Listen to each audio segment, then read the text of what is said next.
Hello everyone, and welcome to Section 3 of the Golden Garrison series, Work Orders.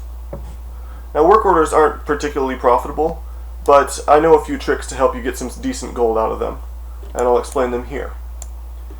Now the basics of work orders are pretty simple. About half the structures you can build in your garrison are capable of producing work orders. And it's pretty simple. Once the structure is up and running, you just go down to it, you talk to an NPC there, and give them some resources, and 4 hours later the work order is done, and you can pick those resources, or you can pick the finished product up. And you can stack work orders, so as soon as they're done with one, they'll immediately get started on the next one. For the purposes of this demonstration, I'm using the Alchemy Lab with a follower assigned to it, and the Enchanter Study with a follower assigned to it as well.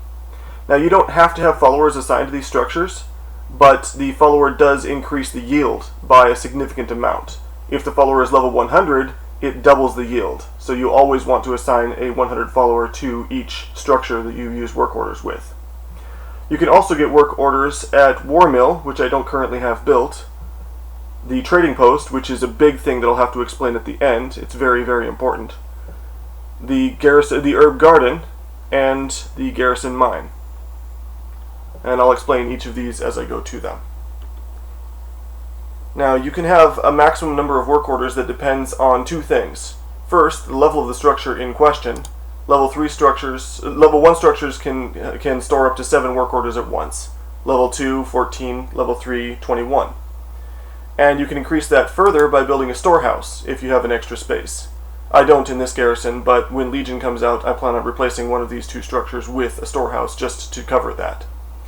If you have a level 3 storehouse, it gives you another 15 work orders to stack up. Now, all told, that's 36 work orders, and that's enough for almost a full week, actually. It's pretty impressive when you add up to it. But usually I do work orders 2 or 3 times a week just to cover all my bases.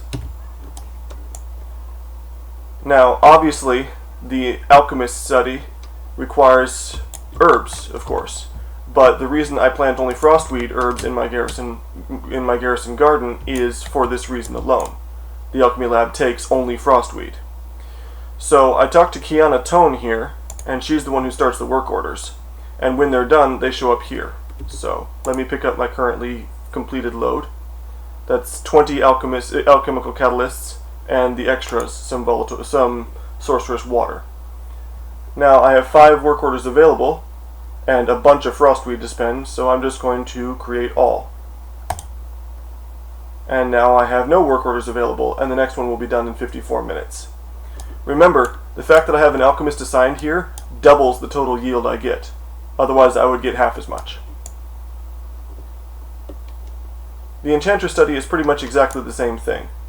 The rewards show up here outside the garrison, and I talk to the troll woman in here. There she is, Gara. And she takes Dranic Dust to start more work orders going. Another reason to have an Enchanter Study in your garrison, especially if you're not an enchanter yourself, is so that you can get enough dust to fill out these work orders. Now, before I got my followers up and running, I used to have a War Mill here, and you can start War Mill work orders in the same way, except that those take garrison resources. And they reward follower upgrade tokens.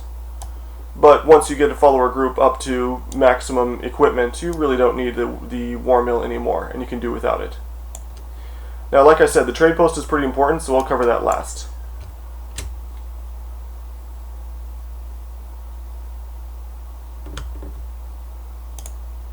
Now, the Garrison Garden, every time you pick an herb from here, if you'll remember, you get Dranic Seeds.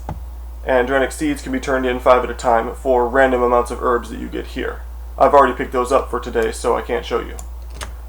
The mine is pretty much the same deal. Every time you pick up ore inside the mine itself, you get Dranic Stone along with it. And Dranic Stone can be turned in here to Gorsal, 5 at a time. And when you pick up the work orders, you get True Iron and Black Rock. Not necessarily in that order. Sometimes you get more of one and less of the other. And finally, the most important one in my opinion, is the trade post.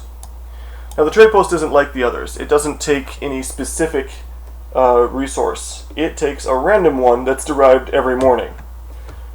I got lucky this morning and got Blackrock ore, which I have plenty of. So I'll show you how that works.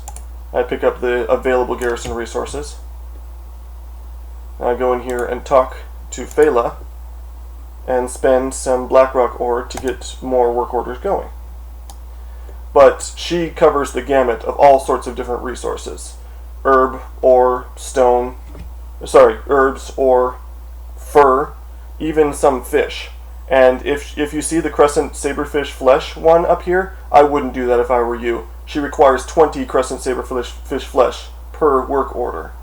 That's 4 times as much as any other resources. I would just skip that day.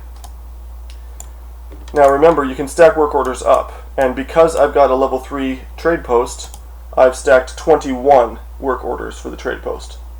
And the garrison report, as you can see, shows you all of them and how long you have left for each work order. And as you can see, I've got none available now. Finally, there's something to explain called rush orders. Basically, these are items that you get, consumable items, which instantly complete 5 work orders for each given structure. Now, the small structures that you build, you get rush orders automatically from missions. And currently I have 5 Enchanter Study rush orders and 1 Alchemy Lab rush order. And I just picked those up just by doing missions, no problem. Now, I don't have enough Dranic Dust to complete all 5 rush orders, so I'm just going to skip over the Enchanter Study. But here, for the Alchemy Hut, I can use this, and boom, 5 work orders complete. And that's enough for 20 alchemical catalysts. Remember, every time you pick up work orders, you should get more going. And rush orders for the other structures are a lot easier. You don't get them randomly from missions, you buy them from Grimjaw here. He's a useful person to get rid of garrison resources if you have too much. You can get a rush order to speed up building boats at your shipyard. And you can get rush orders for Goblin Workshops, the Gladiator Sanctum, all of the others. Most of these I don't use. But if I wanted to finish off lots of ore shipments at once, I could spend 300 garrison resources and get a mine shipment really quickly. And that's about it. I picked these 2 because the results from those work orders aren't mined on pickup. You can sell them on the auction house. And usually they sell pretty well. The fractured temporal crystals convert into temporal crystals at a 10-to-1 ratio. And temporal crystals currently sell for about 55 gold apiece, maybe 60. And the alchemical catalysts, which you get much more of, sell for between 4 and 5 gold apiece. And that's about it. I'll see you in the next section.